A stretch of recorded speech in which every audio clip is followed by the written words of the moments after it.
సమయం ఇచ్చిన దేవునికి వందనాలు తెలియజేస్తున్నాను.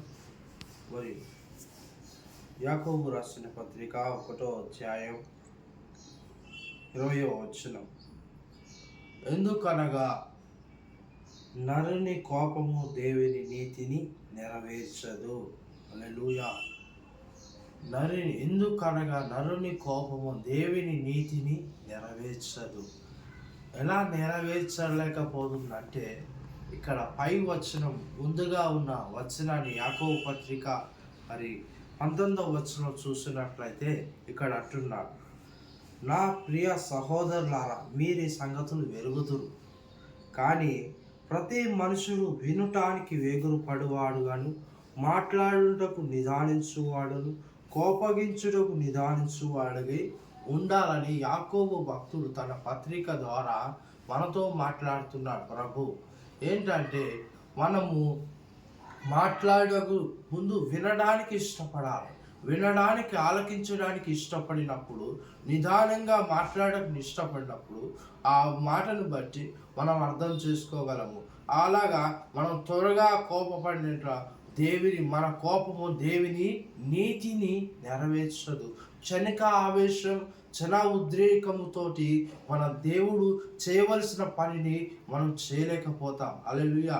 కాలు జారినా తీసుకుంటాము కానీ, చెయ్యి జారినా తీసుకుంటాము కానీ, నోరు జారితే, నాలుక జారితే మనము తీసుకోలేము.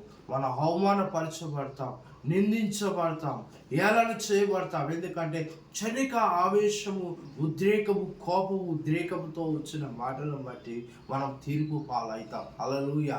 మన సహోదరి విషయమే కానీ మన ఇంటి వారి విషయమే కానీ క్షణిక ఆవేశము, ఉద్రేకము వల్ల ఉద్రేకాలను బట్టి మనం చూపిస్తున్న ఆ కోపాగ్ని మరి వారి జీవితాలు నాశనం చేస్తుంది, వారి కుటుంబాలను నాశనం చేస్తుంది, మన సహోదరులు నాశనం చేయగలుగుతుంది. హల్లెలూయా.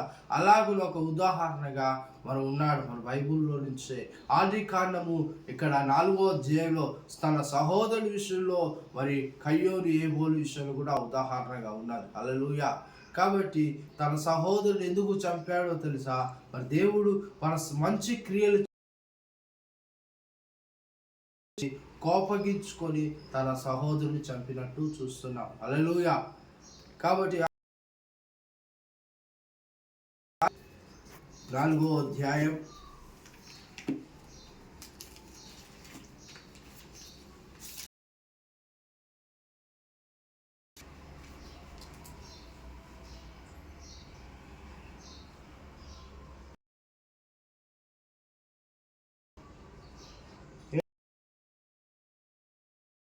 7 చేసిన ఎడల తల ఎత్తువాడని, సత్క్రియం చేయని వాకిట పాపం పొంచెందెను.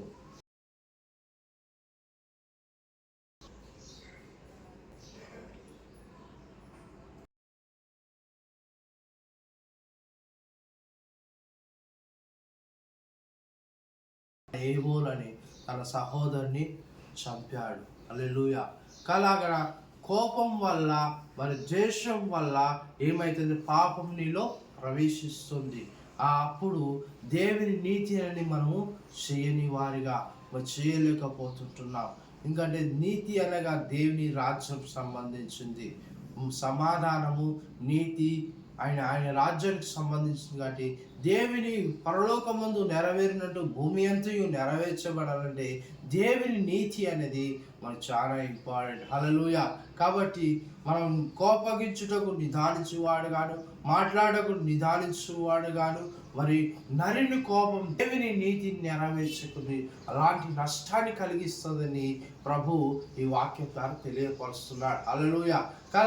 మనం అలా ఉండి వారిగా దేవుని నీతిని నెరవేర్చేవారుగా, మన కోపము జ్ఞానానుసారంగా కోపగించాలి. కోపపడు కానీ పాపము చేయకు అని అంటున్నాడు. కోపము ఎంతవరకు ఉండాలంటే, అపోస్తలుడైన పౌలు తన పత్రికలో తెలియజేసినట్టే కోపము మరి ఉదయం నుంచి సూర్యాస్తం వరకే నీ కోపం ఉండాలి. కానీ తెల్లారైతే ఆ కోపాన్ని ద్వేషంగాను, ఆ కోపాన్ని పగగాను, ఆ కోపాన్ని పాపంగా మార్చుకోకూడదు. హల్లెలూయా.